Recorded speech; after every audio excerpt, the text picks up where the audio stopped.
Live 24/7. This is AGT Live 24/7.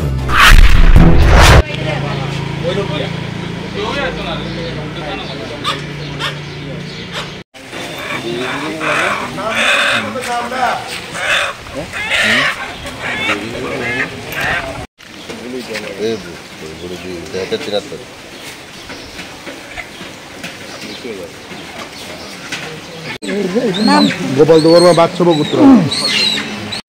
এই পূজাটা কবে থেকে প্রচলিত বলতে আমরা ওই তেরাই থেকে যেটা মানে একটা গভর্নমেন্টের একটা ডিসার গড়িয়া পূজা এরকম একটা বই আছে, এই বই থেকে জানতে পারা যায় যে আমরা ডাঙ্গাইফা থেকে বহুত হাজার হাজার বছর থেকে এই পূজাটা করা হয়ে শুনেছিলাম।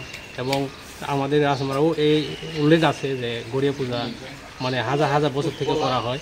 এই গড়িয়া পূজা করাটা মেন হচ্ছে প্রথম মানে পয়লা বৈশাখ থেকে বা বৈশ থেকে, অনেকে বৈশ থেকে করে, বৈশ থেকে কইরা হসিনি সাজেনে কয় মানে 7 দিন 7 রাত যখন থাকে তখন আবার শেষ দিকে সেনা আয়ে ওই সেনা দিকে আবার পূজা করলে পূজা থেকে মানে তারা বিদায় দেওয়া হয়। ওই পূজাটা কেন করে মানে আমরা বছর আসলে ধরুন মানে শান্তি সম্প্রীতি অর্থাৎ নিজেদের পরিবারে কিভাবে মানে উন্নত হবে, দ্বন্দ্ব কীভাবে আসবো বা বাচ্চা এই বছরে কীভাবে উন্নত হবে বা আমাদের আশেপাশে যে ময়ার বা রাজ্যে কীভাবে উন্নত হইব এসব পুরো কামনা করেই এই পূজাটা করা হয়।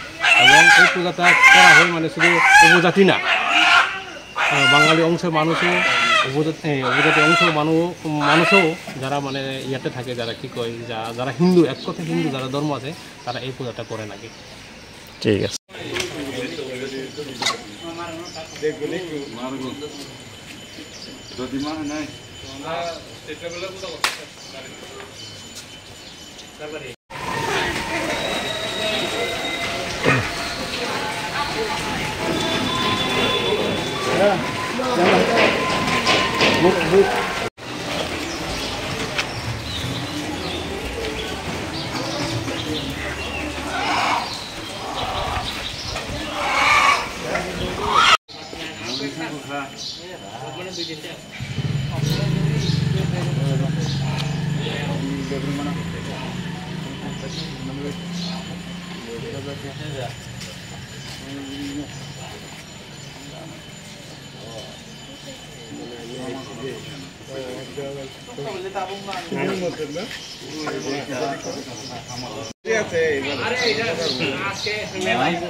Ini dia.